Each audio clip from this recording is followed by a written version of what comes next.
영화공장 배드테이스트, 오늘은 저희 최고 인기 코너 헐리우드 리포트 시간이네요. 헐리우드 리포트인데 또 크리스님이 진행을 하시는 걸 보니까는 네. 굉장히 새롭네요. 할리우드 리포터죠, 그러니까. 뭐 저는 솔직히 이 코너는 그렇게 진행자가 많이 할 게 없기 때문에 가벼운 마음으로 왔습니다. 근데 우리 인사는 하고 하는 겁니까 지금? 이제 하려고요. 예. 그럼 한 분씩 소개해드리겠습니다. 먼저 우디님, 안녕하십니까. 그리고 스탠리님, 안녕하세요. 그리고 병자님. 안녕하세요, 병자입니다. 우디님, 그러면 뭐 그동안 어떻게 지내셨나요? 여러분 혹시 기억하시는지 모르겠지만 1982년에 개봉한 블레이드 러너 첫 장면에서 2019년 11월 이렇게 뜹니다. 우리가 드디어 블레이드 러너의 그 미래에서 살고 있습니다. 4년 전에는 백 투 더 퓨처 30년 후였는데 이제 블레이드 러너의 시기가 오고 스페이스 오디세이는 한참 지났죠? 그렇죠. 참나. 근데 아직 그 영화 속에 나왔던 뭐 기술들이 다 이루어지진 않았네요. 그렇죠. 37년 전에 미국에서 상상했던 그 미래 외색 짙은 구현이 됐다면 병자님이 굉장히 좋아하셨을 것 같은 왜 그렇게 생각하세요? 그걸 얻는 대신에 이제 미국 영화를 보면은 이제 한자가 많이 들어가는 상황으로 바뀌었죠. 빨간 것들도 많아지고. 그러니까. 그렇죠. 그래서 새삼스럽게 이번에 헐리우드 리포트 원고를 준비하다 보니까 그 얘기가 있어서 세월이 지났구나. 그리고 언제부턴가 아마 조지 오웰의 1984년 때 처음으로 좀 그런 걸 제가 느꼈던 것 같아요. 그때 대단했잖아요. 백남준 선생 그렇죠. 미디어 아트도 있었고 그랬는데 이제 블레이드 러너라고 우리가 정말 좋아했던 그런 나름 근미래의 SF가 우리의 현실이 됐네요. 82년이 벌써 지금으로부터 37년. 저는 그 영화가 나올 때 말이죠. 37년 후에는 상상할 수도 없는 먼 미래였기 때문에 정말 그런 게 다 현실화 될 줄 알았어요. 하늘에서 자동차 붕붕 떠다닐 줄 알았어. 아직 안 떠다니네. 근데 자율주행 이제 자동차 다음 단계로 연구하고 있는 게 그런 거라고 그러더라고요. 그러니까요. 그렇게 될 수도 있죠. 근데 저는 뭐 다른 기술들은 별로 관심이 없고 그거 여성 안드로이드가 언제 나오려나. 그러니까 그게 가장 관심사거든요. 리얼도론 나와 있더라고요. 아직은 좀 언캐니 밸리가. 아니 저기다 연락해 보세요. 라스 앤드 리얼돌이라는 영화를 보면은 거기서 이제 직접 그 주인공이 교감 나누는 부분도 나오니까는 한번 연락해 보세요. 라라랜드 그 친구 누구야? 라이언 고슬링. 라이언 고슬링이 아주 명연을 보이는 영화인데 라이언 고슬링한테 꼭 연락해 보세요. 그리고 그게 이렇게 실현이 돼도 사이즈가 그래서 거기까지. 거기까지. 드래곤볼의 그 조그매진 캡슐 그 기술이랑 접목을 하면 참 좋겠다 생각이 드네요. 뭐 저는 이제 주로 VR, AR 쪽 일을 좀 하고 있으니까 리얼돌 플러스 요즘 나오는 VR로 나오는 그쪽 영상 콘텐츠들이 있거든요. 두 개를 한번 통합해서 한번 써보시면 아마 비슷한 느낌을 내실 수도 있지 않을까. 지금 당장 뭐 그럴 생각은 없고요. 미래에 나왔으면 좋겠다. 그건 데몰리션맨에 나왔던 설정 아닙니까? 2049에 좋은 기술들이 있었으니까 조금만 더 기다리시면 시간이 좀 걸리긴 하겠지만 이제 후속편의 무대인 2049년 6월을 제가 또 기다리면서 살아야겠네요. 피도 싹 갈고 그때는.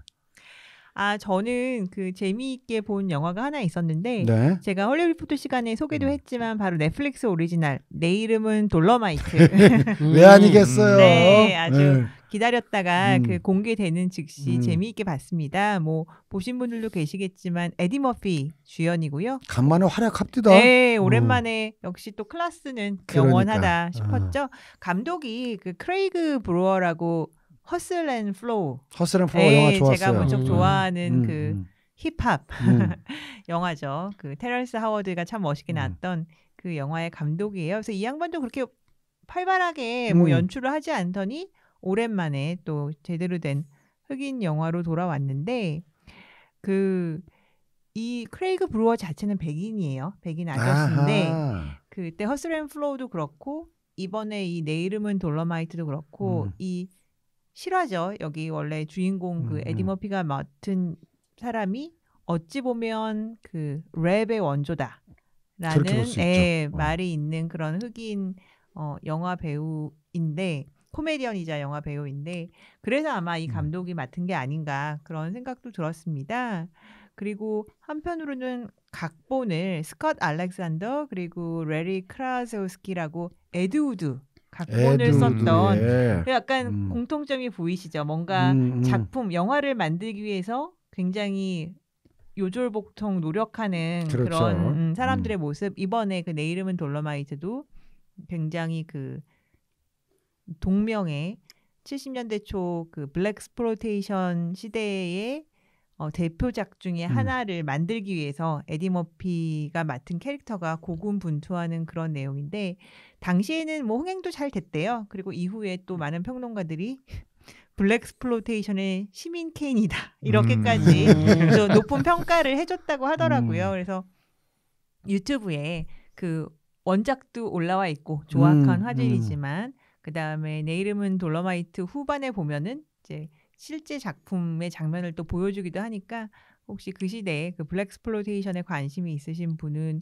한번 보셔도 좋겠고요. 에디 머피가 오랜만에 제대로 연기를 하고 또 굉장히 뜻밖의 외서방 웨슬리 스나이프스도 거의 뭐 우정 출연처럼 특별히 출연을 합니다. 올스타 쇼죠. 오디님한테는.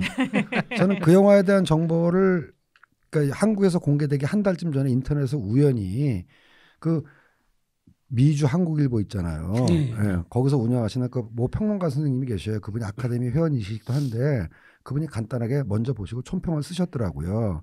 그래서 뭐 웃기고 재밌지만 에디 머피의 대사가 너무 저질이라서 차마 필설로 옮기기가 힘들 정도로 아주 화장실 유머 영화다라고 글을 쓰셔서 빨리 보고 싶더라고.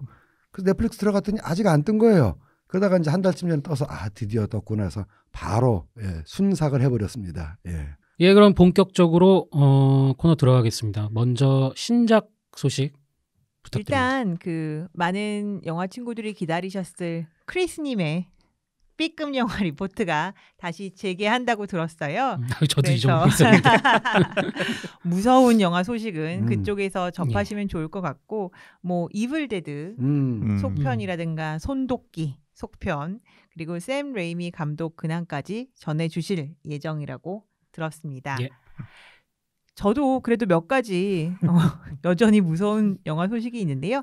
첫 번째 작품은 프라이멀이라는 작품이에요. 희귀한 동물 사냥꾼이자 수집가인 남성이 하얀색 제규어를 포획을 했어요. 그래서 이제 이걸 동물원에 비싼 값으로 팔기 위해서 배로 이동을 하는 중인데 그 배에 그 미국에서 체포해가는 암살범이 또 타고 있었네. 근데 요놈이 탈출을 해가지고 제규어를 풀어줬대요. 그래서 이제 그 아마 배 안에서 그 쫓고 쫓기는 그 사건이 벌어지는 모양입니다. 주연은 니콜라스 케이지. 벌써 막 표정이 눈에 그려지는 것 같죠. 뭐 그 외에도 팜케이 젠슨 등이 출연을 하고요. 연출은 레지던트 이블 5편의 감독인 닉 파웰이라고 합니다. 라이언스게이트 배급으로 11월에 개봉을 했네요. 점차 기대감이 하나씩 떨어지는군요. 감독 이름까지 나오니까 뭐 이제 그 영화는 안 봤지만 크리스미의 추천을 보고 마음에 든 데들을 보고 참 짠한 마음을 가지고 니키 여기까지 내려왔구나 네가. 뭐 어쨌든지 간에 그래도 볼 것 같아요. 트레일러를 보니까 좀 90년대 영화 같기도 하고 그래요. 근데 보통 거기 사람들의 의견이 스네이크 온 어 플레인이라고 그 세뮤얼 잭슨 영화죠. 그거를 그대로 배로 옮겨놓은 게 아니냐 그런 의견이 되게 많더라고요. 스네이크 인 더 플레인은 나중에 뱀들이 다 CG뱀이야. 그래요? 그래가지고 처음에 타이트샷만 좀 진짜 뱀 쓰고 막 난리치는 거는 야 CG 진짜 싸구려다 이런 생각이 들어가지고 하나도 안 무서움. 그리고 이 영화에 한국 영화에 나온 배우가 한 명 나와요. 바로 PMC 더 벙커에 하정우와 함께 용병으로 나왔던 케빈 듀랜드라는 배우가 여기 나오더라고요. 어떻게 하얀색 제규어는 멋있던가요? 뭐 그냥 괜찮아요. 왠지 크리스님은 제규어보다 쿠거를 더 좋아할 것 같은 생각이. 그럴지도 모르죠. 확실히 이제 니콜라스 케이지 형님은 뭔가 좀 약간 야리꾸리한 B급 영화 전문 배우로 다시 돌아가시기로 작정을 하신 것 같네요. 좋은 작품 만나서 돌아와야 되는데 뭐 존 트라볼타도 그렇게 따지면 이렇게 훅 내려갔다가 다시 올라왔듯이 니콜라스 케이지도 빨리 이제 좋은 감독, 좋은 작품 만나서 다시 그러려면 봉준호 감독한테 연락해야 될 것 같은데. 이렇게 그 소위 B급 영화에서 지금 굉장히 마일리지를 쌓고 있으니까 그 이미지가 또 자산이 돼서 그럼요, 언젠가는 그걸 다 가지고 뭐랄까 전극으로 돌아올 수 있겠죠. 있어요? 네. 저는 그래도 3, 4년에 한 편 정도는 괜찮은 영화 하나씩 꼭 나오더라고요. 저는 막 그거 뭐 최근에는 맨디 저는 되게 좋아하거든요. 네. 맨디. 네.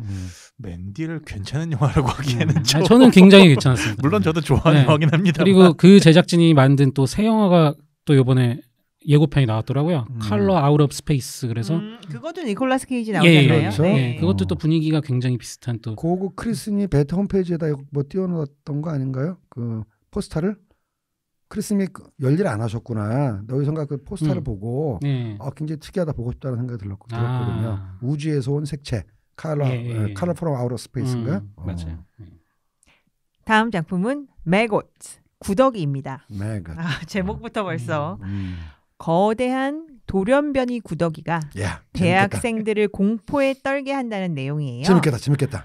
산악 지역이 어떤 공장에서 내보낸 오염물 때문에 변이가 되고 있다는 증거를 찾으러 탐사에 간 과학도들이 구더기를 만나는 거죠. 그래서 이 구더기가 파리가 되기 전에 파괴를 해야 하는 그 절대절명의 위기에 처한 내용입니다. 80년대 저예상 크리처물의 전통과 스타일에 충실한 작품이라고 하고요. 12월 22일에 디지털로 공개됩니다. 야, 이건 거의 모슬하네요. 그러니까 지금까지 들은 말씀을 바탕으로 종합해 보면은 그 설정과 줄거리는 오로지 구더기를 보여주기 위한 핑계일 뿐. 그 거대한 구더기. 그러니까 뭘 기대하겠어요. 거대한 구더기가 어떻게 나올까? 그것만 기대하면 되는 영화지. 트레일러를 보면 아주 예전에 찍었다가 혹시 분실했는데 최근에 찾아서 개봉한 게 아닌가 하고 할 정도로 아까 말씀하신 그 80년대 저예산 크리처물의 전통과 스타일에 너무너무 충실한 작품이에요. 원래 구더기가 이제 음식을 섭취하는 게 녹이는 거잖아요. 그 고기를 녹여가지고 분해시킨 다음에 그 즙을 섭취하는 거잖아요. 이 비주얼이 정말 잘 구현될 수만 있다 그러면은 이 영화 상당히 재미있는 영화가 될 가능성이 있네요. 잘 구현됐을까요? 또 이 방송을 드시는 또 식사 중인 또 우리 또 영화 친구들한테 테러를 가하시는구만요. 예. 제목부터 일단 먹여주는 그런 영화입니다. 크리처물 좋아하시면 관심 가지실 수 있을 것 같아요. 다음 작품은 아메리칸 헌트예요. 블럼하우스에서 더 헌트라는 영화를 제작을 했어요. 그래서 이제 9월에 개봉을 하려고 했는데 지난 여름에 미국에서 몇 차례 총격 난사 사건이 있었잖아요. 그래서 이 작품은 지금 개봉이 무기한 연기된 상태입니다. 그런데 요걸 또 노리고 비슷한 제목으로 하이 옥테인 픽처스라는 제작사에서 영화를 만들어서 12월 3일에 디지털 공개한다고 합니다. 감독이 과거 작품이 클라운터가이스트 그리고 더 주라식 게임스, 카니발 팜 이런 걸 만든 제작사라고 하니까 어떤 풍인지 아시겠죠? 제목은 아메리칸 헌트입니다. 그러니까는 블럼하우스 자체도 약간 B급 정신으로 뭉친 영화사인데 B급 영화를 또 베낀 또 B급 나오지도 않은 영화를 어사일럼도 이제 망하게 생겼구만 이제. 그 블룸하우스의 더 헌트는 그 트레일러를 보시면 그래도 네임밸류 되는 사람도 좀 나오고 사람 수가 꽤 많죠. 근데 이 영화는 숲에서 벌어지긴 하는데 나오는 사람이 5명을 안 넘는 것 같더라고요. 계속 나왔던 사람이 또 나오고 그래서 아무도 안 죽는 영화인가. 그게 제이슨 블럼이 인터뷰하면서 자기는 영업 비밀을 너무 공개를 했어. 한 장소에서 끝내야 된다 뭐 등등등등. 그러다 보니까는 제이슨 블럼도 강력한 경쟁자를 만난 것 같아요. 의외로 그런 설정이라 그러면은 인간 사냥이 난무하는 타임루프물 일 가능성이 없을까요? 그래서 다시 그렇죠. 또 나오고 또 나오고 그렇죠. 배우도 또 써먹고 근데 어떠한 무슨 CG나 뭐 특수 효과 하나도 안 쓴 것 같거든요. 뭐 타임루프몰에 CG가 필요한가요? 그래도 뭔가 그 있어야 되지 않나요? 화면이 바뀌거나 이럴 때. 뭐 스페이스 오디세이에 나왔던 그 뭐죠? 그 이중 슬릿 그런 그러니까 효과 정도 내서 될 것 같기도 한데. 그 어바웃 타임 같이 시나리오만 잘 쓰면은 CG 하나도 안 쓰고도 그럴 수도 타임 루프 할 수 있으니까 장롱에 들어갔다 나오면 그냥 시간 변하잖아요. 거기도 뭐 나무 둥가리에 들어갔다 나오면 시간 바꾸고 뭐 그럴 수도 있지. 한편 이 개봉이 연기된 헌트라는 작품은 줄거리만 봤을 때는 상당히 흥미롭긴 하더라고요. 그러니까는 뭐 부유한 정체불명의 사람들이 어떤 구역을 만들어 놓고 거기에 이렇게 저소득층 희생충이잖아. 네, 거기다 풀어놓고 그들을 사냥을 한다. 뭐 그런 내용이라고 들었어요. 그래서 단순히 뭐 총격 문제뿐만 아니라 지금 미국에 지금 굉장히 첨예한 그런 뭐 트럼프 반트럼프 이런 것들도 지금 함의하고 있는 게 아니냐라고 해서 논쟁이 그렇지 않아도 붙었던 작품인데 여러 가지 사정상 개봉을 못 하고 있는 것 같습니다. 볼룸하우스의 헌트가 처음에 나왔던 트레일러가 사실은 이 사람들이 사는 사냥터를 홍보하는 이런 훌륭한 곳이 있고 광고 형식의 트레일러를 내보냈어요. 이런 멋진 자연 속에서 이렇게 멋진 곳에서 아주 흥미로운 사냥을 즐길 수 있습니다라는 형태로 트레일러가 나갔었어요. 아마도 그 트레일러가 나간 것도 영향이 좀 미쳤고 바로 그 이후에 하필이면 또 총기 사고가 터졌다 보니까 다음 작품은 웬디라는 제목이에요. 제목에서 약간 생각나는 작품이 있으시죠? 아니 웬디스라고 햄버거 생각나는데요. 2012년에 그 여러 영화제에서 좋은 평을 받은 판타지 영화 비스트. 원제가 Beasts of the Southern Wild. 그 감독인 벤 제틀린의 다음 작품인데요. 웬디의 눈으로 보는 피터팬의 이야기라고 합니다. 그래서 꽤 오랫동안 이 사람이 준비를 하다가 폭스 서치라이트 제작으로 마침내 내년 2월에 개봉을 한대요. 그래서 요거는 기대하시는 분들이 많은 것 같습니다. 워낙 그 전작에 그럼 비스트 오브 서든 와일드하고 그 사이에 중간에 다른 작품 없었어요. 야, 그만 7, 8년 넘게 준비했다는 얘기네. 이 영화는 솔직히 방금 소개해 주신 아메리칸 헌트랑 같이 묶어서 소개하기에는 굉장히 치욕이라고 할 수 있겠습니다. 그 영화 입장에서는 치욕이지. 영화가 되게 때깔이 좋아요. 예고편 보니까 그래요? 예, 그리고 그 본 사람들이 많이 의견이 영화 파리대왕 생각이 많이 난다. 그 얘기를 좀 하더라고요. 여러분도 잘 아시겠지만 제가 이제 비스트 오브 서던 와일드 류의 영화를 별로 안 좋아하거든요. 근데도 그건 보면 완전히 빠져버려가지고 그 즉시 한 2번 정도 봤고 그때 제가 이제 뉴올리언즈를 갔다 온 지 얼마 안 된 직후래가지고 더 생각도 났는데 뭐랄까 판타지도 있고 그다음에 미국 어떤 기층민의 어떤 생활을 아주 예리하게 파헤치는데 저한테는 놀라운 처음이다 충격이었던 영화였어요. 그 감독이 차기작이라니까 확실하게 기대가 되네요. 그리고 이 영화가 오랫동안 준비한 게 이 예고편이 그 팍스 서치라이트 공식 채널에 올라왔는데 그 리플에 그 웬디 역할을 한 여배우가 직접 리플을 달았어요. 그러면서 자기가 5년 동안 이 영화 준비한 거라고 그래서 재밌게 봐달라고 뭐 이렇게 썼더라고요. 괴작이 나올 가능성이 큽니다. 예. 괴작이요? 기대할 만한 놀래킬 만한 괴라라하고는 달라요. 괴라랑하고. 다시 한번 헐리우드 리포트 또는 우리 베테이스트는 영화를 차별하지 않는. 아이 그럼요. 제작비와 이런 걸로 네임 밸류로 영화를 차별하지 않는다는 게 드러나네요. 마지막 신작 소개는 더 리포트입니다. 본 얼티메이텀 그리고 흑성 탈출 반격의 서막 등의 각본가로 유명한 스캇 제이 번스가 각본 그리고 연출을 맡고요. 아마존에서 제작하는 정치 스릴러예요.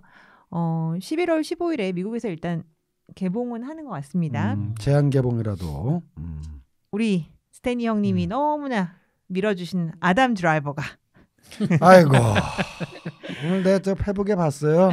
크리스님이 내 염장을 뒤집으려고 3개 작품에 동시에 출연하는데 어떻게 아니 뭐 스타워즈만 안 나오면 되나 걔는 스타워즈만 안 나오면 그건 오케이. 그래서 이 아담 드라이버 분이 이제 FBI 요원인데 9.11 이후 CIA가 도입한 취조 기법을 조사하던 중에 최상위층이 연루된 거대한 음모에 접근하게 된다는 내용이에요. 액션 요소는 거의 없는 건조한 스타일이지만 모처럼 무거운 주제를 진중하게 다루는 영화가 나온 것 같습니다. 우리의 우려와는 달리 애덤 드라이버는 굉장히 필모를 차곡차곡 잘 쌓고 있는 것 같아요. 그럼 그 영화는 베이스드 온 트루 스토리인가요? 어느 정도 좀 실화가 있었다는 얘기인가요? 그것까지는 모르겠어요. 예. 괜찮아. 그런 거로 나오면 괜찮아.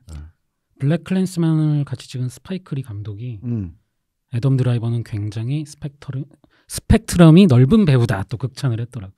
그러니까 스타워즈만 안 나오면 돼. 그거 포함해서 얘기한 것 같은데. 그러니까 운전기사로 나오던 블랙 클랜스맨 그것도 봤잖아요. 제가. 네. 거기서 위장 자유형 형사든 뭐 다 상관 실을 쓰는 뭐 버스 기사 다 상관없는데 스타워즈에서 영웅인 척 우주의 운명을 자기 어깨에 진 척 고민하는 얼굴만 안 보여주면 걔는 무조건 오케이. 그러니까 이게 참 신기해요. 보통은 이런 작은 영화를 하다가 떠서 그런 빅 프랜차이즈를 가는데 이 배우는 저도 그렇고 많은 분들이 일단 스타워즈를 보고 저건 뭐야? 이 상태에서 이제 이렇게 다양한 영화에서 보게 되니까 오히려 굉장히 좀 특이한 경우가 아닌가 사실 싶습니다. 아담 드라이버가 딱 어울리는 작품은 브레이킹 배드지. 거기서 브레이킹 배드 같은 데서 찌질한 동네 청년으로 나와가지고 도망치고 숨고 이런 거 하면 딱인데 브레이킹 배드 안 나오니까는 참 자리가 어쨌든 이상한 데로 가가지고요. 저는 개인적으로는 최근에 본 아담 드라이버 영화 중에서 가장 좋았던 거는 데드 돈 다이였어요. 데드 돈 다이 뭐 그것도 뭐 나쁘지 않아요. 그래서 뭐 크리스님께서 우리 베테 페이스북에도 올려주셨지만 올겨울은 진짜 아담 드라이버의 겨울이다. 이 작품은 아마존이랑 하고 메리지 스토리 그건 또 베니스 영화제에서 되게 좋은 평가 받았었죠. 그거는 또 넷플릭스에서 공개될 거고 그리고 스타워즈까지 정말 대단합니다. 혹시 그 헤이트 밸런스 체커 같은 거 있으면 말이죠. 우디님하고 나 사이에 딱 나가지고 탐 크루즈하고 아담 드라이버 사이에 저를 한번 해보자고. 난 지지 않을 자신 있어. 아 그래? 왜 이러세요? 저 락 오브 에이지도 최근에 봤어요. 그건 괜찮은 영화지. 넷플릭스에 올라왔길래 맞나? 이상하지 않아요. 대배우가 나오신다는 거 알면서도 제가 봤네요. 처음에는 하도 같지 않게 봤다가 역시 탐 형이야. 이상하지 않아? 그 둘이 같이 한 영화에 나오면 재밌겠네. 톰 크루즈랑 애덤 드라이버랑. 다음은 1년의 제작 소식입니다. 첫 번째 작품은 월리스 원더랜드. 오늘 여러 번 언급되네요. 니콜라스 케이지 주연이에요. 제2의 전성기가 왔나? 네. 호러고요. 놀이공원에서 하룻밤을 보내며 애니메트로닉스 캐릭터들이 살아서 움직이는 걸 피해서 아주 생지옥을 겪는 관리인 역할을 맡는다고 합니다. 관리인. 그 제작진은 그 85년에 클린트 이스트우드가 만들었던 페일 라이더가 외계인 피에로를 만났을 때 정도라고 생각하면 된다 하네요. 시놉시스를 읽어보니까 니콜라스 케이지를 먼저 갖다 놓고 얼굴을 보면서 시놉시스를 쓴 게 아닌가. 너무 가능해. 페일라이더하고 갖다 붙이는 건 그리고 너무했다. 아무리 하이 컨셉 무비가 뭐하고 뭐가 만났다는 식으로 기획한다 그래도 페일라이더하고 갖다 붙이는 완전 엉터리네요. 그거는. 그리고 이게 약간 비디오 게임 중에 비슷한 설정이 있대요. 프레디 파즈베어의 피자라는 피자 가게에서 이제 어떤 사람이 경비를 서는데 이제 애니메트로닉스 그 인형들의 위협으로부터 이제 벗어나야 되는 뭐 그런 게임이 있다 그러더라고요. 그래서 그거랑 비슷하다 뭐 이런 언급이 좀 있더라고요. 뭐 이거는 제가 듣기에는 그냥 박물관이 살아있다 호러네요. 유원지는 살아있다. 그렇죠.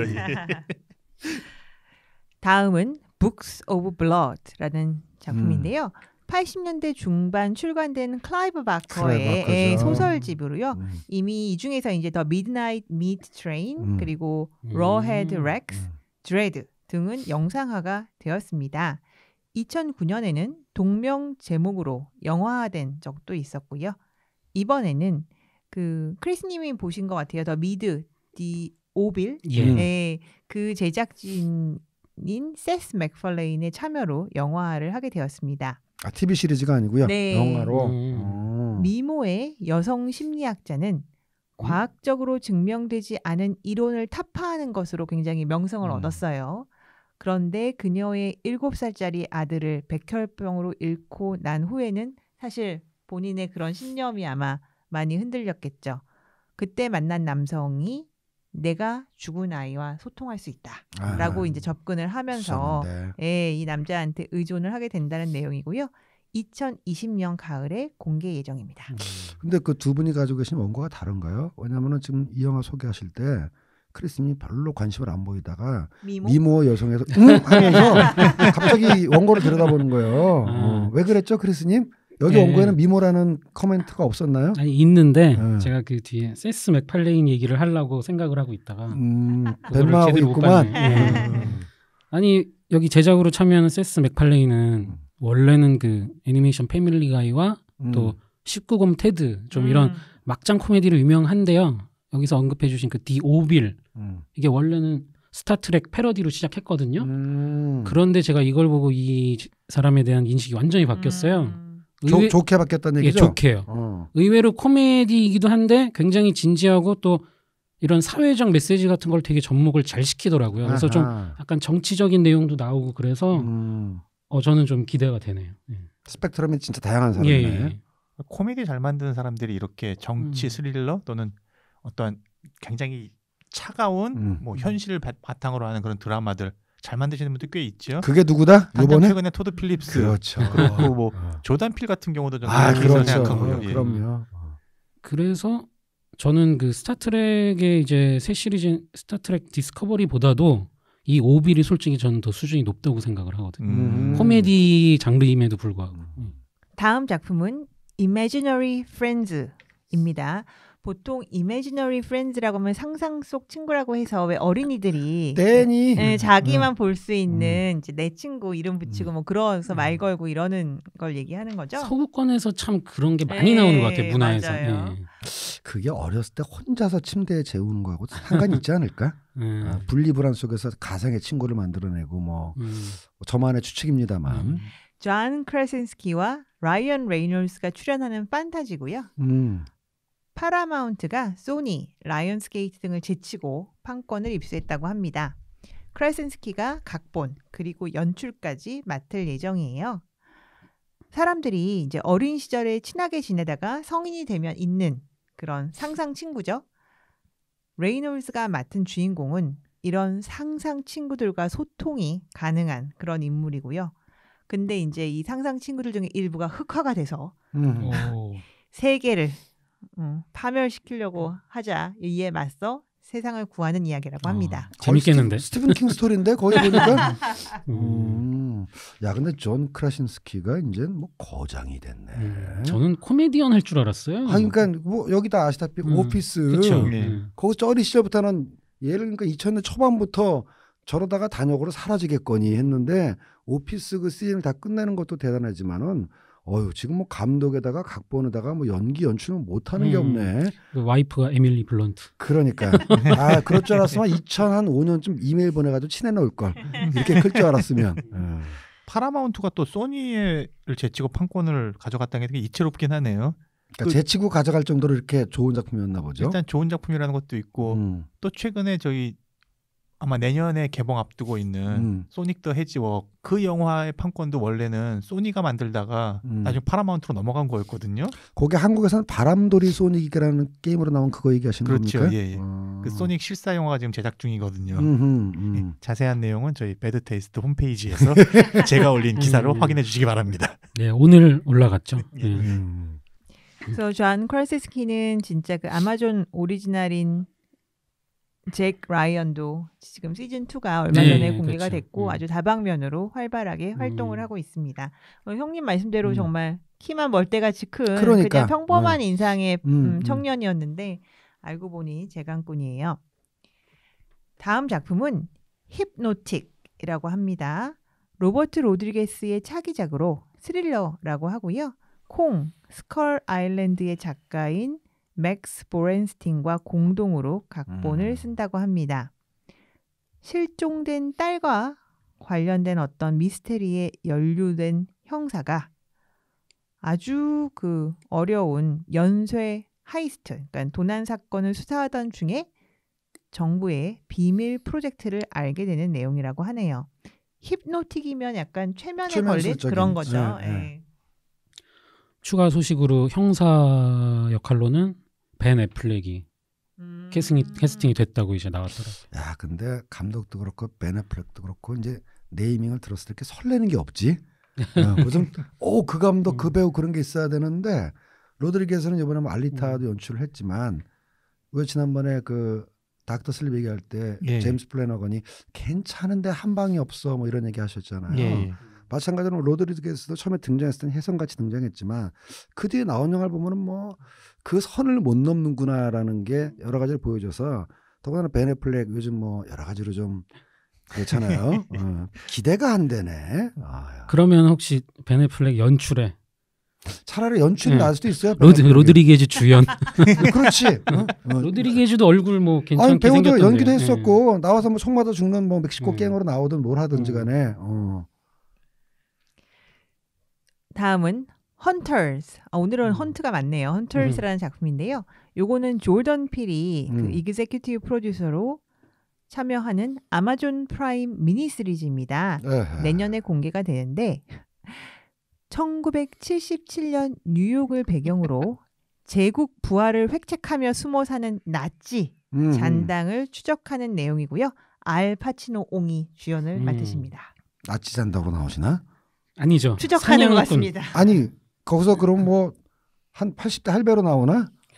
근데 제가 전에 미드나잇 익스프레스에서 이 뉴스를 다뤘던 것 같은데 알파치노가 아마 조력자로 누군가 한 명 또 있을 거예요. 젊은 사람. 총 들고 뛰지는 않을 거 아니에요, 진짜. 예. 근데 저는 조던 필이 다 여기 조던 필 좋아하시죠, 그렇죠? 예. 근데 제가 조던 필에 대한 생각이 약간 바뀐 게 최근에 리부트된 환상 특급.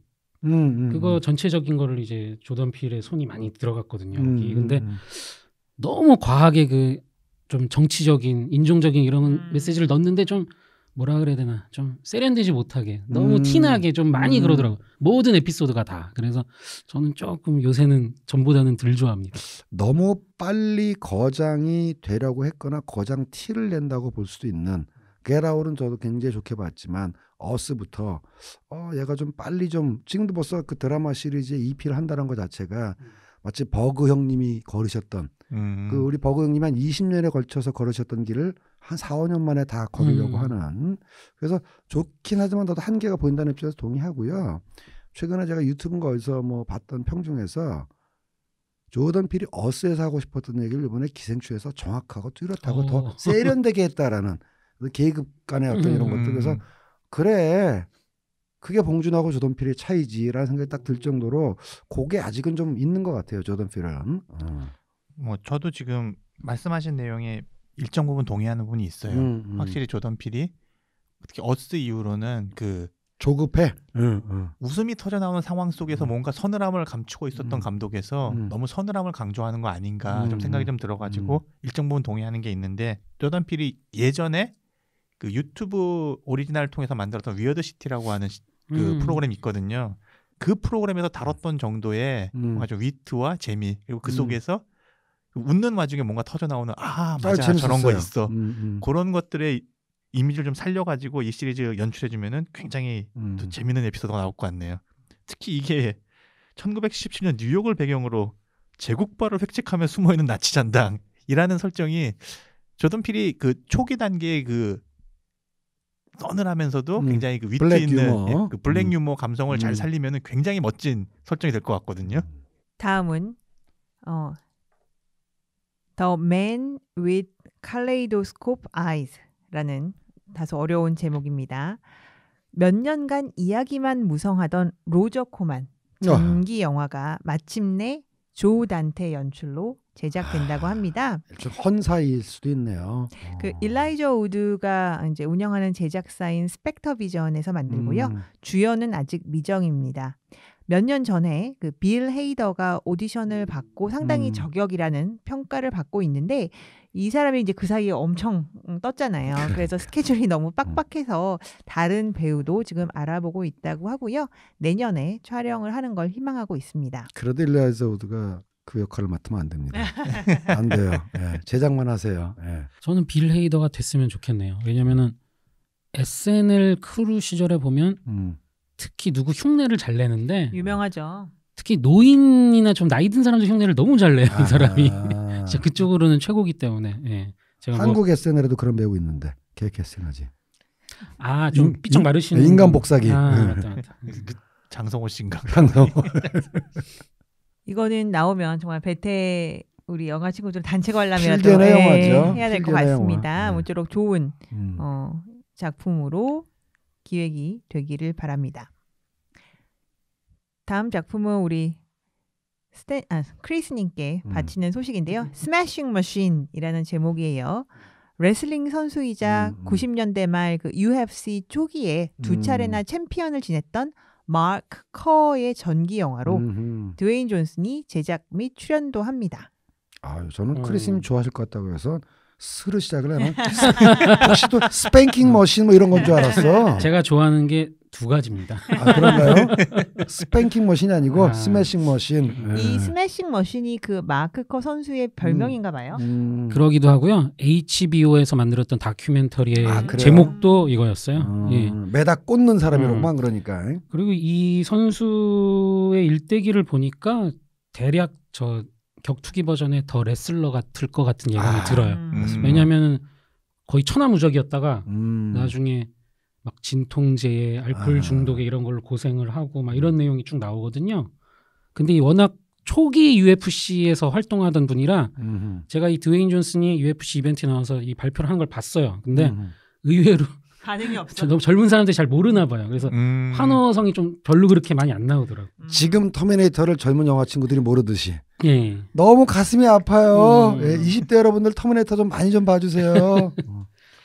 한편 이 드웨인 존슨은 내년 7월에 그 블랙 애덤 DC 코믹스 영화죠. 촬영에 들어갈 예정이라고 해요.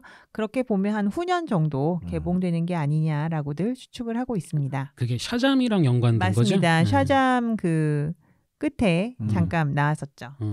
마지막 제작 소식은 이건 저를 위한 소식이네요. 꼭 들어가야죠. 비지스 전기 영화가 나온다고 합니다. 잘 났으면 좋겠다. 보헤미안 랩소디의 제작자였던 그레엄 킹이 파라마운트에서 준비를 하고 있대요. 더 비지스라고 하면 그 베리 깁, 러빈 깁, 앤디 깁, 모리스 깁, 모리스 깁. 이 삼형제가 이제 57년에 결성한 밴드고요. 그 막내 앤디 깁은 솔로로 또 성공을 했으나 30살에 약물 그리고 우울증으로 먼저 사망을 했죠. 모리스는 2003년에 심장마비로 또 로비는 2012년에 간암으로 저 세상이 사람이 됐고요.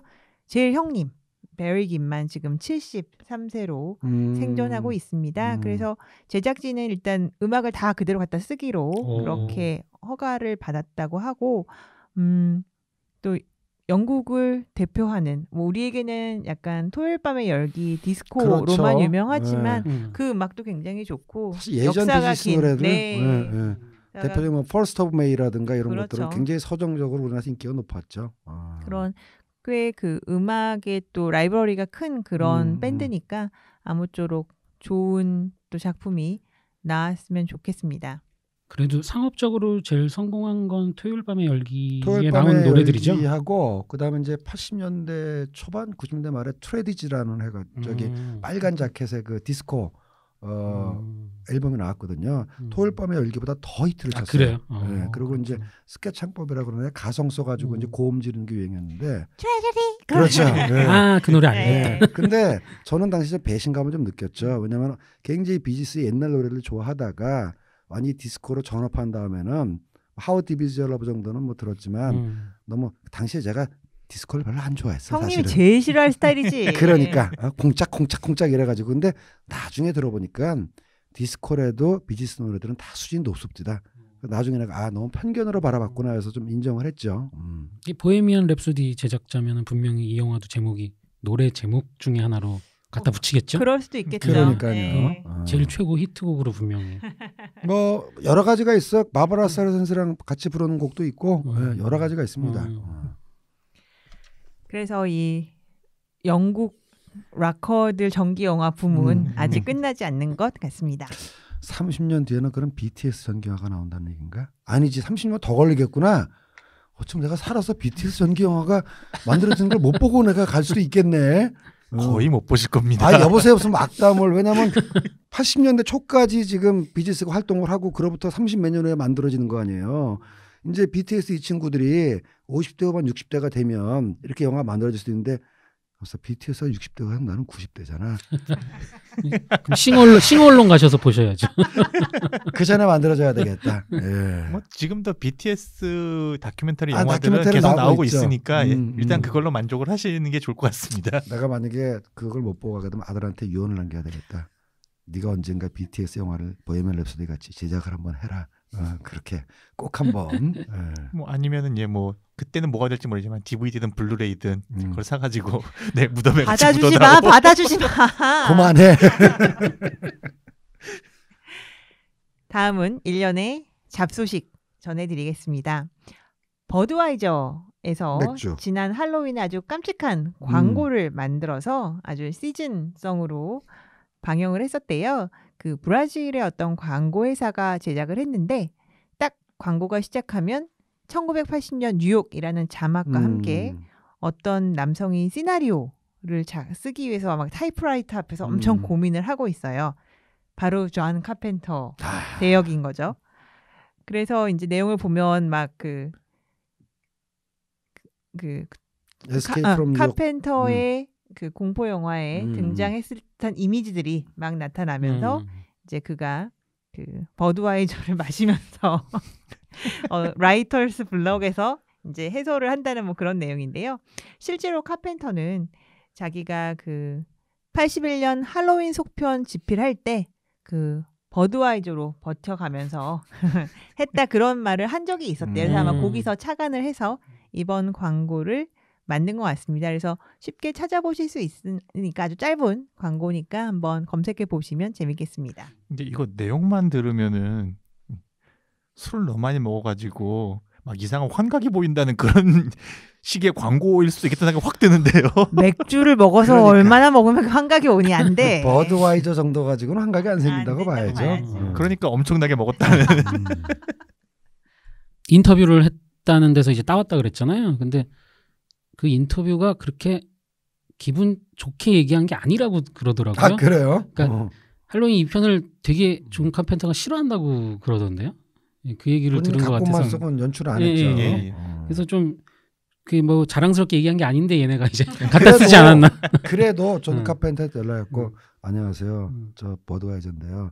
이래저래 해서 광고에 좀 멘트 좀 쓰고 좀 하겠습니다. 짭짤하게 챙겨드릴게요. 그러면 당연히 오케이. 당연히 하겠죠. 당연히 오케이지. 그럼. 진짜 가난했나 보다. 버드와이저 마신 거 보니까. 돈 안 주고 또 버드와이저 한 박스 갖다 주고. 그러니까. 다음은 스폰 리메이크 소식입니다. 그 1년째 제가 한 1년 전에 이제 스폰 그러니까요. 리메이크 소식이 있다는 이야기를 했었는데 그 사이에 아무런 진척이 없었어요. 발표만 하고. 그런데 어허. 조커가 성공을 했잖아. 그래가지고 블럼하우스에서 좀 이제 제작에 슬슬 속도를 붙이는 것 같습니다. 제이슨 블럼, 너도 결국은 그런 놈이었구나. 원래 그런 사람 아니었나요, 제이슨 블럼? 기민하게 선제적으로 움직인 줄 알았더니.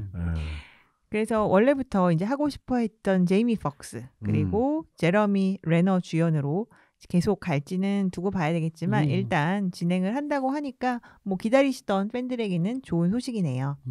또 이 리부트 작품 후에 애니메이션 2편도 계획 중인데 하나는 아동용, 하나는 성인용. 성인용 애니메이션이요. 네. 원래 캐릭터가 성인용 캐릭터 아니었어요? 예, 근데 이제 별도로 이제 모든 층을 다 공략하기 위해서. 아주 그냥 네. 쪽쪽 울거먹네요. 네. 근데 제레미 레너는 어떻게 될까요? 최근에 보니까 좀 안 좋은 소식이 많던데요. 그 어떤? 아내와 딸 살해 협박으로 혐의로 이제 피소가 됐는데. 제레미 레너가? 예. 생긴 건 굉장히 착해 보이는데.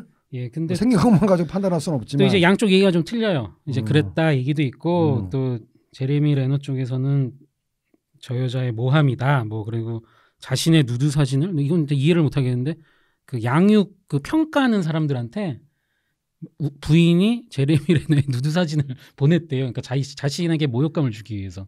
그런 주장도 하는데 뭐 정확하게 무슨 얘기인지 잘 모르겠습니다. 그러니까 제레미 레너는 누드가 공개되면 모욕감을 느끼는 네, 그런가 보죠. 라는 얘기구만. 그러니까 프라우드한 사람도 있잖아 원래. 보내라. 그 어벤져스를 통해서 몸값도 많이 오르고 그러니까요. 지금 자산이 많이 늘었겠죠. 예. 부부 사이 일을 누가 알겠어요. 그쵸. 그러니까. 그래서 전같이 그냥 조금 무명에 가까운 배우였다면 없었을 수도 있을 일인데 그런 게 아닌가 싶기도 해서 이런 건 뭐 길게 봐야 되겠네요. 거듭 얘기하지만 세상에 가장 할 일 없는 게 연예인 걱정이요. 지네들이 알아서 다 하겠죠. 뭐. 아무튼 좀 타격이 좀 있겠네요. 특히 어벤져스 엔드게임에서 그토록 아내와 그 가족들을 사랑하는 이미지로 나왔었는데 이런 사건에 말린 거는 좀 뭐 아쉽죠. 좀 안타깝긴 합니다. 미국의 뭐 대표적인 항공사죠. 델타 항공에서 영화를 기내 상영 영화를 무단으로 편집했다 해서 논란에 빠졌습니다. 아, 그래요? 그 우리나라에는 아직 공개 안 된 것 같은데 굉장히 그 많은 평가를 받았던 북스마트라는 영화 그 팬이 델타 항공을 이용을 했는데 기내에서 상영된 걸 봤더니 많이 삭제가 됐더라. 특히 이제 뭐 여성 동성애 관련된 장면이라든가 그래서 이제 감독인 올리비아 와일드에게 이걸 알려줬대요. 그래서 와일드도 직접 비행기를 타서 이걸 봤더니 예, 이거 문제가 있다. 단순히 뭐 동성애 장면뿐만 아니라 대사라든가 이런 것도 많이 삭제가 됐다고 해서 이제 문제를 공공연히 공개적으로 제기를 했습니다. 원래 기내영을 재편집을 하기는 하거든요. 그렇죠. 왜냐하면 모든 그렇죠. 올 오디언스한테 청취자들에게 가야 되니까. 근데 요거는 좀 전체적인 스토리에 좀 굉장히 중요한 장면이라고 그러더라고요. 그래서 그냥 기계적으로 그냥 동성애 장면이라 그냥 다 빼버린 것 같다. 감독이나 제작진한테 아무런 승인이나 정보 고지 그렇죠. 없이 그냥 예. 그거는 문제가 될 수 있어요. 예. 그 정도면 사실 영화를 차라리 틀지 않는 게 낫지. 그러니까. 예. 근데 그러고 11월 1일에 델타 항공에서 스튜디오 측과 협력해서 다시 복원을 하겠다 뭐 이런 발표를 했더라고요. 그 쓸데없이 문제를 일으키고 그래서 이게 이제 문제가 되니까 항공사에서 그렇게 했고요. 그 외에도 이제 로켓맨 같은 경우는 또 아예 거기 이제 동성 섹스 장면이 있었죠. 그러니까. 그걸 아예 통째로 드러내기도 했대요.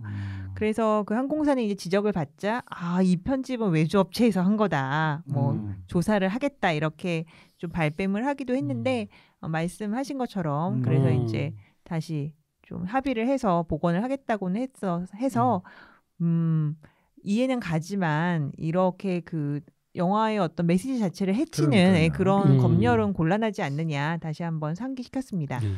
이 에피소드에서 다룰 수 있듯이 원래 핵심 업무를 이렇게 외주화주는 것은 굉장히 위험합니다. 예리한 지적이야. 저도 한 가지 하겠습니다. 처음에 제가 미국 갔을 때 탔던 비행기가 델타 항공이었거든요. 근데 타자마자 물어봤죠. 기내 영화가 뭐예요? 그랬더니 그라운드 허크 데이라고 굉장히 재밌는 영화다. 그때만 나는 그 영화 몰랐거든.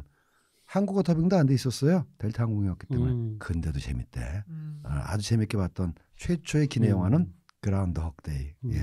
마이크로소프트에서 개발한 새로운 저장 매체에 슈퍼맨, 그 오리지널 슈퍼맨이 보존된다는 소식이에요. 저장 매체요. 네, 마이크로소프트에서는 프로젝트 실리카라는 시범 사업을 진행하고 있습니다. 실리카, 유리죠. 그래서 7.5, 7.5, 그 다음에 두께가 한 2mm 정도, 2mm 정도 되는 크기의 유리 조각인데요. 여기에 그 78년작 슈퍼맨을 3차원 나노 크기 암호화 정보로 새기는 작업에 성공했다고 합니다. 이거는 이제 그렇게 뭐 새겨놓으면 인공지능을 통해서 또 복원해서 읽어올 수가 있다고 하네요.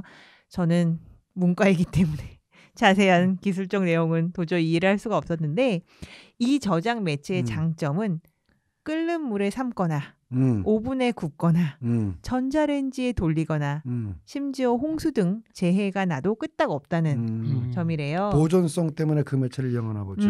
그래서 일단은 시범적으로 해봤고 워너하고 아마 협업을 해서 뭔가 그 방대한 데이터들 영화 우리 필름이나 이런 데로 보존되어 있는 것들을 한번 이런 식으로 보존하는 방법을 모색하는 것 같습니다. 슈퍼맨을 담았다는 거 봐가지고 이 매체는 언터처블한 매체겠지만은 우주에서 핵폭발이 일어나면 만에 하나 깨질 수도 있겠군요.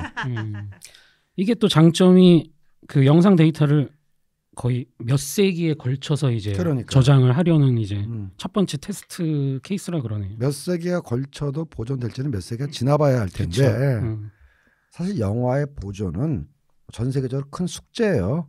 그래서 처음에 DVD가 나오고 디지털 매체가 나올 때 야 이제 손실 없이 영구 보존하겠다라는 예측도 나왔지만 디지털로 저장된 지가 기껏해야 뭐 몇십 년, 길어야 30년이기 때문에 아직까지도 가장 보존에 유리한 매체는 필름이라고 얘기되고 있거든요. 이미 그 100년 동안 물론 이제 초기 필름은 산화했고 그게 이제 셀룰로이드 필름으로 바뀌고 그러면서 이제 필름 자체의 성질도 좀 변하긴 했지만 그래도 공인된 가장 오래된 보존 매체는 필름인데 100년 이상을 증명했으니까 300년, 400년은 가능하다. 그거는 뭐 두고 봐야 알겠죠. 다음은 이제 12월이 되면 스타워즈 아하. 9편이라고 봐야 되겠죠. 봐야죠. 예, 개봉을 하는데요. 뭐라 그래도 볼 겁니다. 그 아담 드라이버가 나오는데요. 눈 가리고 보면 되지 뭐 그것만. 개봉을 맞아 스타워즈 몰아보기 이벤트가 미국에서 있다고 그렇지. 합니다. 그 최대 미국 극장 체인인 AMC에서 27시간 21분 전편 몰아보기 특별 상영을 준비하고 있다고 해요. 개봉 하루 전인 12월 18일 오후 4시에 시작을 해서요. 이제 중간중간에 약간 뭐 쉬는 시간 이런 것들 가져서 그 다음날 오후 원래는 6시 개봉인데 요 이벤트 참여자들은 5시부터 볼 수 있게 해준다고 하네요. 에피소드 9를. 그러면 27시간 연달아 보고 바로 스타워즈의 신작을 본다는. 네. 그래서 자겠네. 저는 너무 궁금해서 이게 얼마에 이걸 하나. 제가 요 원고를 작성하던 당시에 들어가 봤더니 아직 표를 팔고 있진 않아서 가격을 보진 않았는데 야 체력이 대단한 그러니까. 체력의 소유자 될 것 같긴 합니다. 왜냐면 스타워즈가 또 좀 길잖아요. 그렇죠? 딱 기본적으로 2시간이 넘으니까요. 시간으로 봐가지고는 중간에 쉬는 시간 고려하면은 뭐 로그원이나 한솔로 같은 그 외전급은 안 트는 거겠네요. 네 맞습니다. 딱 이제 8개 캐논만. 네. 저 같으면 그냥 4, 5, 6만 한 3번 볼 것 같아요. 동의. 인정. 다른 거는 조금 괴로울 것 같네. 왜 3편 마지막도 괜찮아. 그거는 괜찮지. 네, 다스베이더 딱 나타날 때 짜릿하지. 그때는 진짜 좀. 저는 그 뉴 시리즈들 2편 그렇게 나쁘지 않다고 생각하는데 말이죠. 그럼 도전해 보세요. 하여간 나는 헤이든 크리스텐슨을 아담 드라이버 이후로 굉장히 좋아하게 됐어. 상대적으로. 네. 마지막 잡소식은 그 미국에서 벌어지고 있는 논쟁인데요. 네. 마크 주커버그와 아론 솔킨 간의 논쟁이 붙었다고 합니다.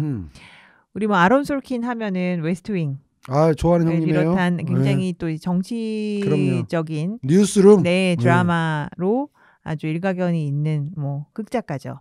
아론 솔킨이 뉴욕 타임스에 기고한 공개 서한을 통해서 마크 주커버그에게 페이스북이 거짓임이 분명한 정치인 광고를 계속 노출하는 것에 대해서 문제 제기를 했습니다.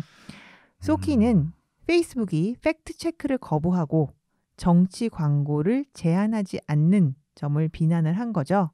그러면서 주커버그 씨도 소셜 네트워크 영화가 나왔을 때 그 영화를 놓고 거짓말이다라고 하지 않았었냐. 특히 이제 미국인의 40%가 페이스북을 통해서 뉴스를 본다고 응답을 한대요. 그런 이유로 트위터 같은 경우는 이제 최근에 정치 광고를 일절 배제하기로 결정하기도 했습니다. 한편 이런 비난에 대해서 주커버그는 그 아론 솔킨이 시나리오를 담당했던 95년 그 대통령의 연인 마이크 더글라스 나왔던 작품 있죠. 그 영화에 이제 대사를 인용을 해서 응대를 했는데 대사가 길어서 뭐 제가 다 인용하진 않겠지만 결국 그 언론의 자유, 언론의 자유라는 거는 아주 그냥 말로만 하는 게 아니라 투쟁을 해서 지켜내야 하는 뭐 그런 것이다. 그러니까는 이렇게 그냥 언론의 자유는 사실 누구에게나 말은 맞는 말인데 이런 뜻이었던 것 같아요. 마크 주커버그가 언론의 자유를 위해서 투쟁한 건 없는 것 같은데 돈 벌 자유를 위해서는 많이 투쟁을 한 건 맞는데 주커버그 스스로가 어떤 그런 뭐 민권 운동이라든가 시민 운동이라든가 어떤 프리덤 오브 프레스를 위해서 뭐 노력한 게 있나요? 사실 이제 저는 한국에서 이제 좀 시민 운동 진영에 약간 발을 걸치고 있잖아요. 시민 운동 진영에서 굉장히 자주 나온 얘기 중에 하나가 페이스북을 사실은 블루 일베라고 부르기도 하거든요. 뭐 신고라든지 그런 거 있을 때 좀 굉장히 정치적으로 편향된 형태로 차단하고 차단하지 않는 것들을 선별하는 거 아니냐는 문제 제기가 많은데 글쎄요. 그런 것과 비추어 생각해 보면은 주커버그 형님께서 굳이 언론의 자유 그런 거 얘기를 하면서 자신의 서비스를 실드 칠 수 있을진 잘 모르겠네요. 그리고 언론의 자유를 누리고 싶으면은 언론의 의무도 같이 따라오는 겁니다. 그냥 이 내용을 소셜 네트워크 속편 소재로 딱 쓰면 되겠네요. 네. 각본가가 아론 소킨인데. 네. 그러네. 그래서 다시 한번 그 소셜 네트워크는 끝나지 않았다. 뭔가 그 영화는 거기서 끝난 게 아닌 게 아니냐라는 생각도 들어요.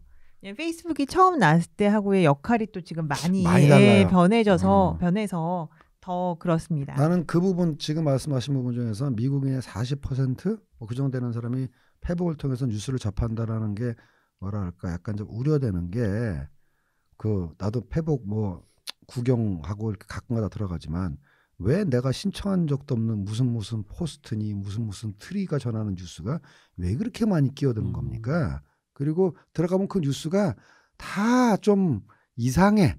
예. 그래서 이게 페이스북이 애초에 취지가 친구들하든가 동료의 근황을 아는 걸 벗어나서 페이스북 자체가 내가 세상을 바라보는 창구가 되면은 굉장히 시야나 정보를 제한시키겠다라는 생각이 그전부터 있었거든요.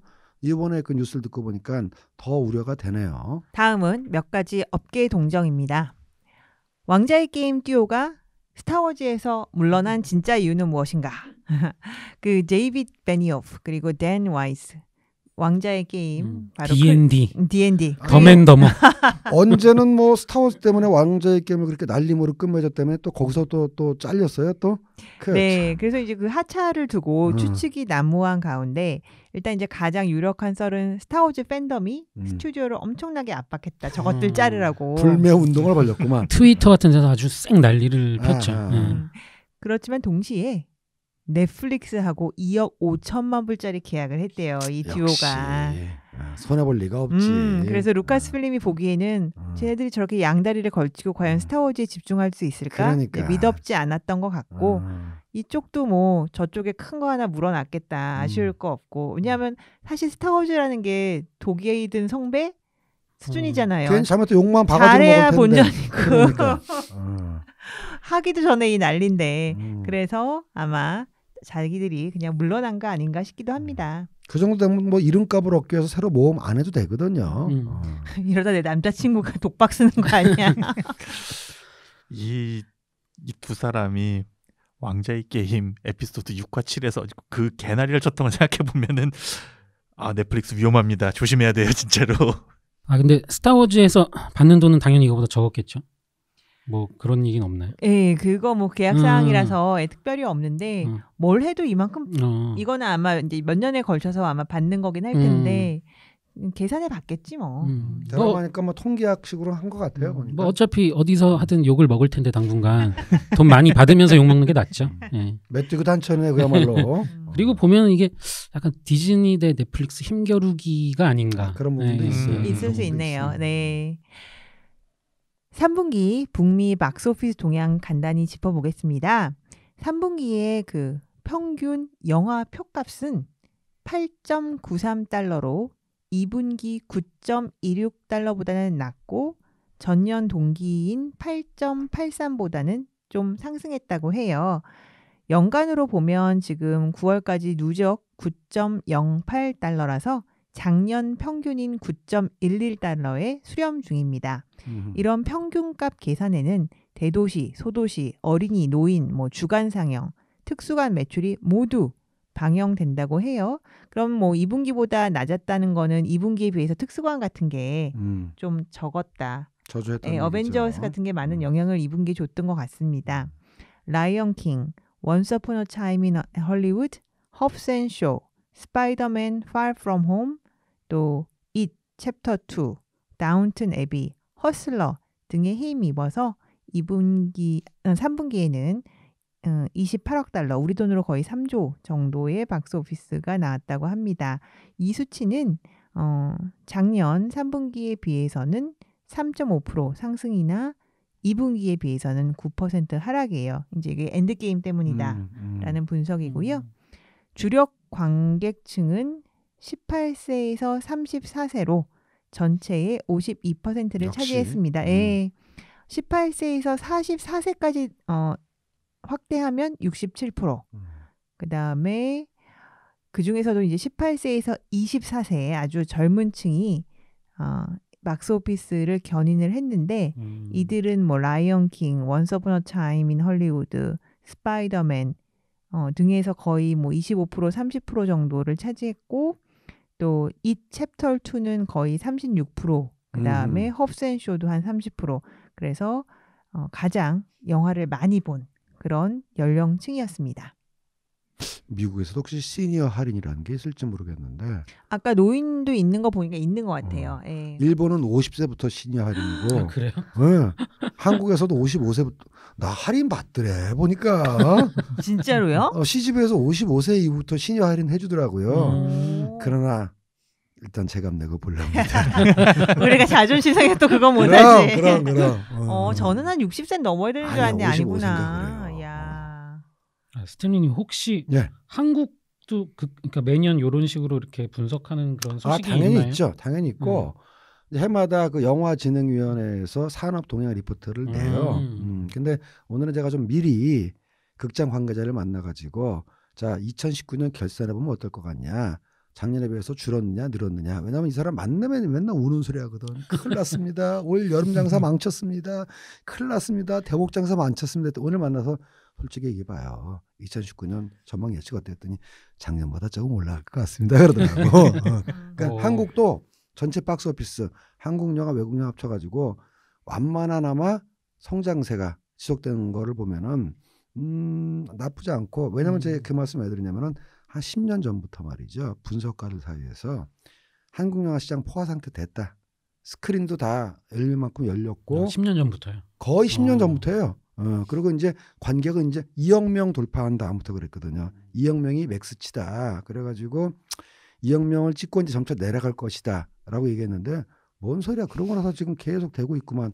저도 그렇다고 해서 뭐 한국 영화 시장이 무한정 성장하리라고 보는 그런 뭐 어리석은 사람은 아니에요. 하지만 어느 정도 이렇게 좀 안정적으로 갈 거라고 보는데 호들갑 떠는 인간들이 꼭 있더라고 보니까. 네, 그렇습니다. 올해 같은 경우는 진짜 마블 영화랑 기생충하고 알라딘이 그 굉장히 재밌는 얘기를 들었는데 극장 입장에서는 손해 본 게 없어요. 어쨌든 관을 채워줬으니까. 근데 시장 교란자였답니다. 알라딘이 예상외 장기 흥행을 하는 바람에 개봉이 밀리거나 또는 알라딘 때문에 전혀 스포트라이트를 못 받은 괜찮은 영화들이 무너져 내려가서 일종의 시장 교란자 역할을 했다고 그러더라고요. 알라딘이 우리나라에서 특히 잘 됐죠. 특히 인구별로 1,300만이야. 저는 보는 눈이 없는 걸로. 나만 좋게 봤지 그때 처음에 리뷰할 때. 네, 나는 그냥 괜찮다 볼만하다 정도였고 다른 분들은 다 별로라고 평했던 기억이 나요. 마지막 뉴스이자 뭐 살짝 사심 리포트입니다. 우디 앨런과 아마존 스튜디오 간의 소송이 종결됐다고 합니다. 아이고 영감님 참 작년에 이제 아마존이 앨런과 맺었던 4작품 제작 계약을 파기하면서 앨런 쪽에서 소송을 제기를 했죠.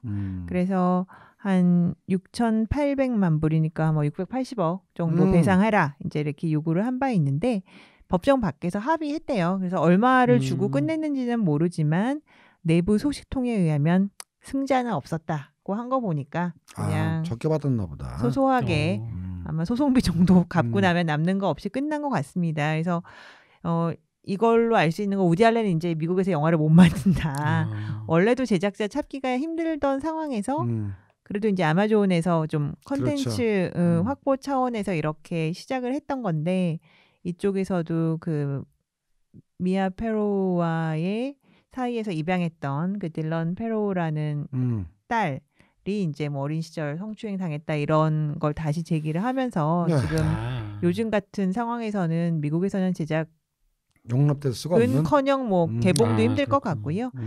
아직도 유럽에서는 그래도 팬들이 많으니까 이제 유럽에서 그냥 작품 활동을 하게 되지 않을까 싶습니다. 유럽 영화계 관대하여라. 그나저나 폴란스키 같은 경우도 또 뭐 성폭행을 당했다는 70년대 여성이 나타나가지고 또요. 네, 지금 다시 또 얘기가 되고 있다는데 너무 오래된 일이고 그 당시에 왜 그러면 아무 얘기도 없었냐 이런 게 이제 다시 문제가 되고 있는 것 같긴 해요. 근데 이 우리 미국 노 감독들의 이 스캔들은 평생을 따라다니죠. 이게 또 요즘은 이런 게 다 용납되는 분위기가 아니다 보니까. 예, 그럼 이것으로 오늘 헐리우드 리포트 시간 마치겠습니다. 감사합니다. 고맙습니다.